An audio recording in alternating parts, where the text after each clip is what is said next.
Good tidings, everyone! Welcome to the video! Today is the start of a 3-part series where I will be following the book You Can Draw in 30 Days by Mark Kessler. I do apologize if I'm saying that name wrong. I am in fact dyslexic. Oh wait, you're dyslexic. Done your yet homework, Cav? You, I'm Answer. Hey, talking me too.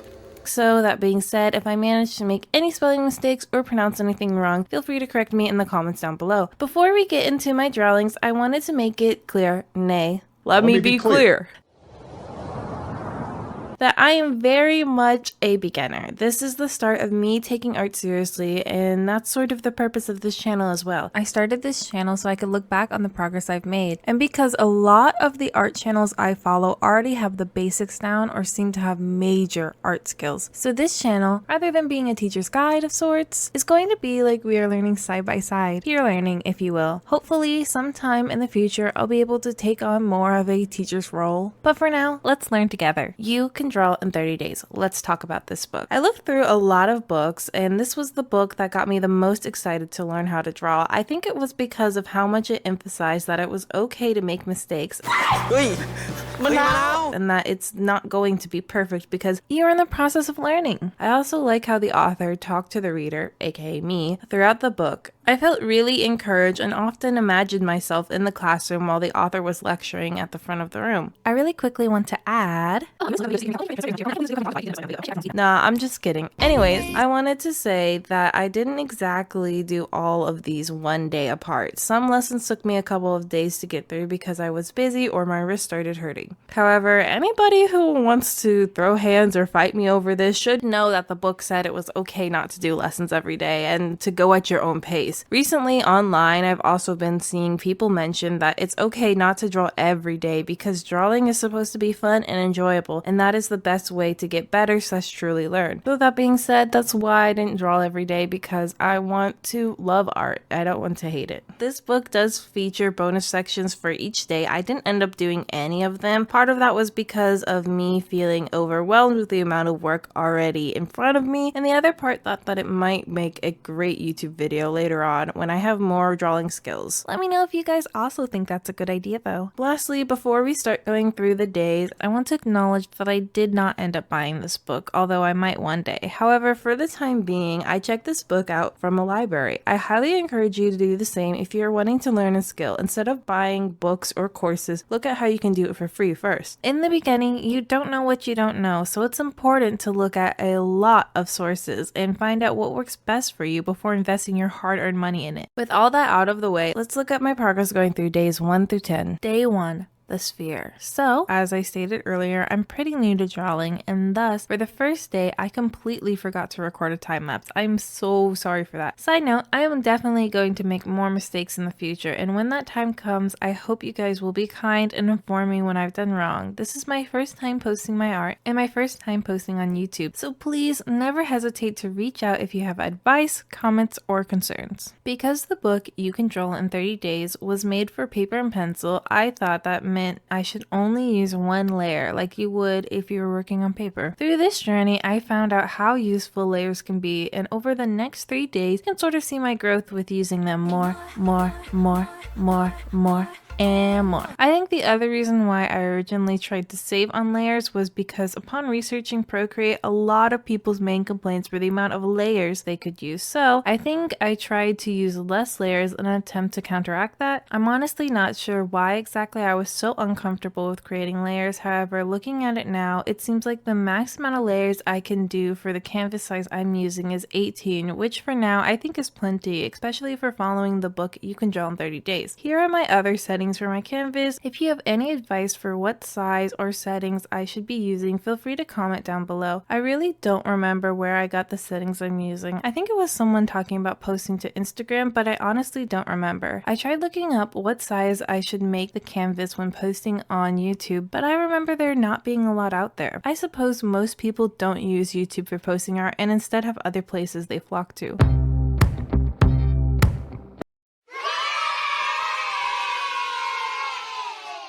You You can see the results of me only using one layer here. Another nitpick of this drawing is this weird space I have towards the top with the shadow. Sticking with the shadow critiques, I feel like the shadow just suddenly appeared and wasn't smoothly smudged out. I remember really struggling with the smudge tool and being frustrated that I couldn't get an even blur. I think even to this day, I still don't quite know how to get even smudging / get smudging to look how I want it to. So maybe that's a future video idea for later. Also, a critique with the cast shadow, the shadow on the ground, I feel like it doesn't quite look right compared to the sun, but maybe I'm just overanalyzing or finding faults where there are none. I believe that is all I have to say about this drawing, so let's move on to day 2, overlapping spheres. I think for this day, I tried to overcorrect my mistake of the unblended shadow from day 1. I fear this overcorrection resulted in the shadow looking flat, and instead of the shadow getting darker as you get closer to the edge, it just looks like there's random splotches of darkness. I will say I feel like the sphere's shadow in the back did a good job of this and does appear to get darker the more you go towards the edge.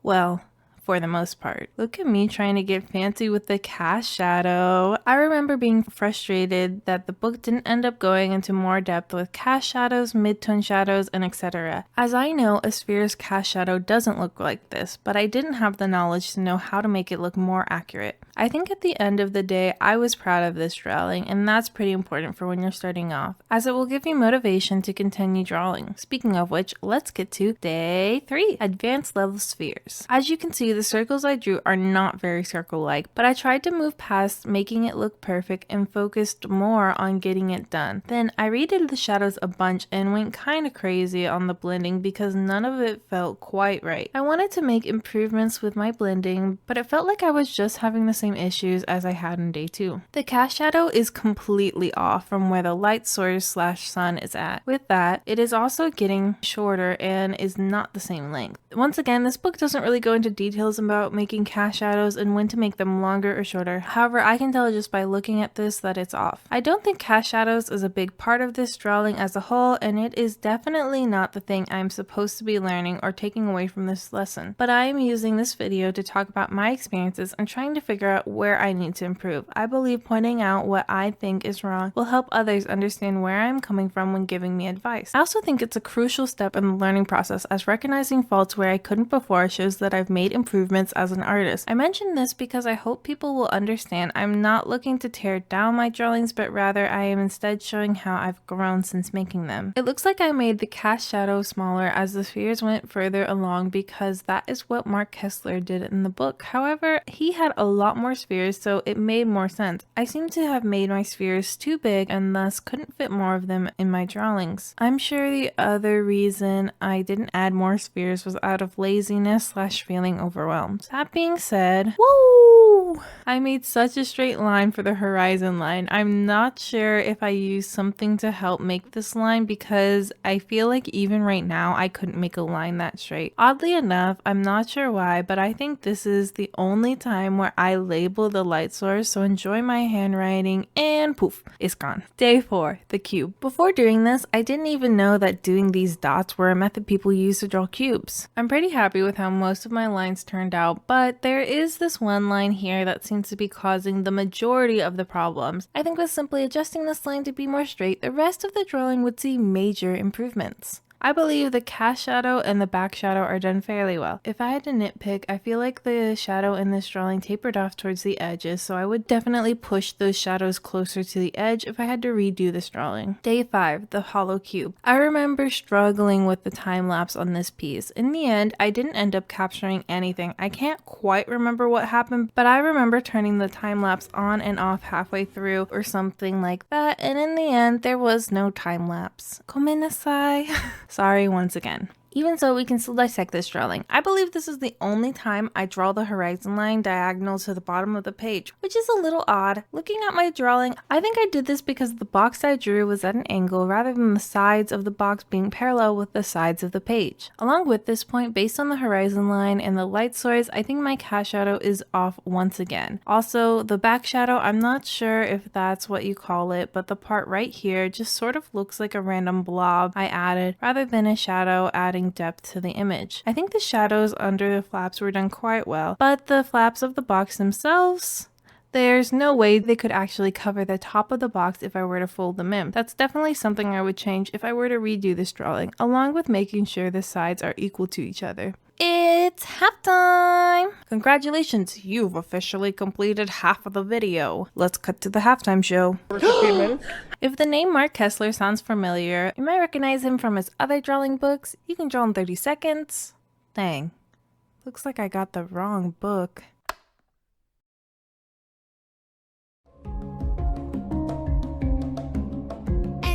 If that's not where you recognize him, then you might be like my dad. You are my dad. You're my dad. Woogie, woogie, woogie. And remember him from his program, The Secret City on PBS. This was a program where he would teach people how to draw, and towards the end of the program, he would add a piece to the mural titled The Secret City. I think this is so cool. In the future, when I get better at understanding art, this might be something I incorporate in my videos, maybe as an outro or something of some sort. Either that or something similar. Let me know if that's something you guys would also be down for seeing. Now you gather those materials together and I'll be right back. Day 6. Stacking tables. At first glance, the only thing I would change about this drawing is pushing down the horizon line so the shadows look more accurate. I think because of the day before with the hollow cube, I pushed the horizon line up so I would have more room for the stacking tables as the main focus of this piece. I don't think I discovered you could move items around the canvas yet, otherwise I'm pretty sure I would have done that to fix the issue. The only other thing I really see of note here is the line work. These lines could be straighter and more confident along with being more parallel. Overall, I'm pretty confident in my drawing, and I don't think it's bad at all for someone who just got started. With the small improvements I suggested, I think I wouldn't be able to tell if it was from a beginner or someone way more accomplished than me. Day 7. Advanced level cubes. I remember this one taking me days long, but it was very worth it. At the time, I was very proud of the finished product, and I still am pretty proud of the product. I can recognize that it's not perfect, but it's by no means bad. I'm not sure where I heard this, but I remember hearing the advice beginners shouldn't worry about getting lines straight in the beginning of their art journey, as they are just starting out, so they aren't going to get the perfect line. I somewhat agree with this. I agree that if you're stressing over getting a perfect line, and thus it is taking away from your joy of art, then you should probably slow down and be content with the mistakes you're making. However, I think if you have the time and energy, then keep erasing until you get the perfect line, because and now, this is just my uneducated opinion, I feel like you are still learning even with all that erasing. You're learning how to do the lines you want, and I think that's still good practice. So every time you see me redrawing the lines over and over, instead of seeing those as mistakes or incorrect answers, you should view them as me growing and learning. I will say good on me for outlining the cast shadow before coloring it in, very smart moves. I really like the shadows inside the top cube. It feels like the most realistic shadow I've done so far. Day 8. This day has 2 parts. Part 1, fuzzy spheres. I remember not really grasping this at first. I was like, how does his drawings look so textured and yet mine feels so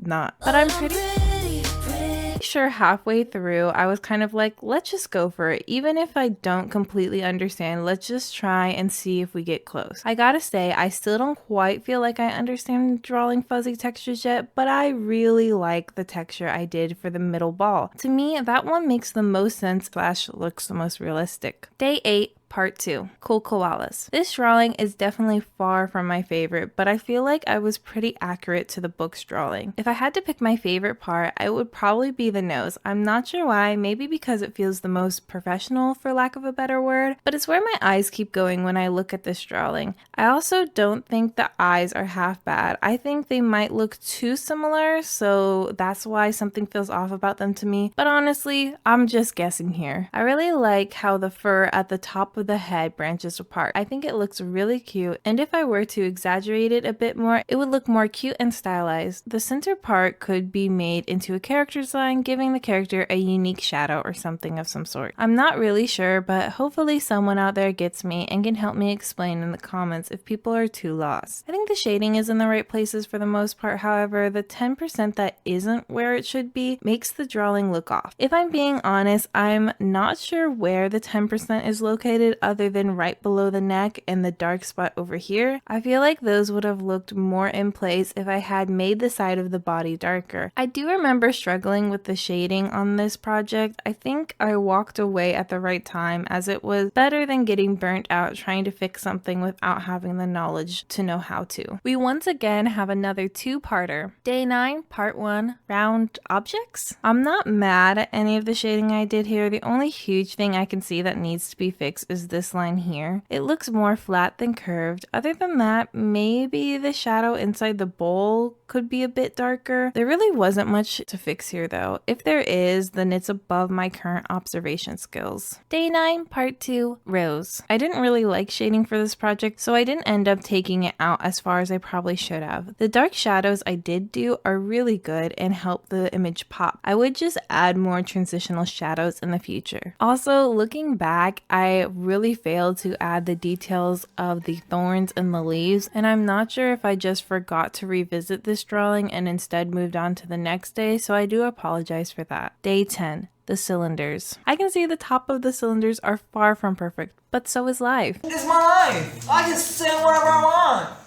I really like the shading I did for the curves of the cylinder, but I would say the dark cast shadow just looks thrown in without much thought. Even so, it's the last day of the video and I still don't quite know what I'm doing. However, looking at day 1 compared to day 10, I very much prefer day 10's drawing. I believe I believe in fairies. I believe I can say I've improved, even if it's been small. What do you guys think? Well, even if you think I haven't, the journey doesn't end here. I've still got the rest of the days to improve. And here's a little sneak peek of that. This was my first ever YouTube video, so I really appreciate you watching. And if you skip to the end of the video just to hear the outro because maybe you love outros or something,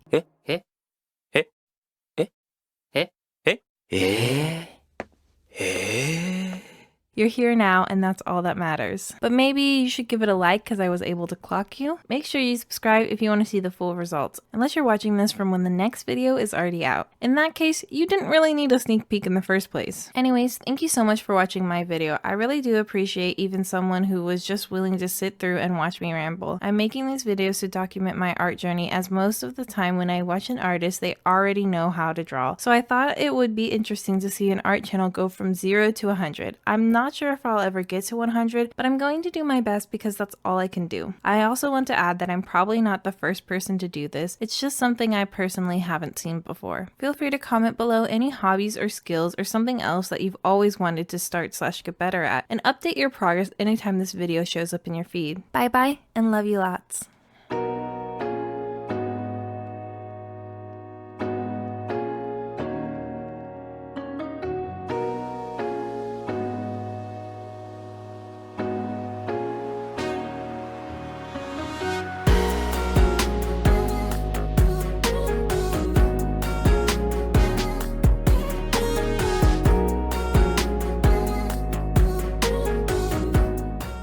Hopefully that's good. Okay.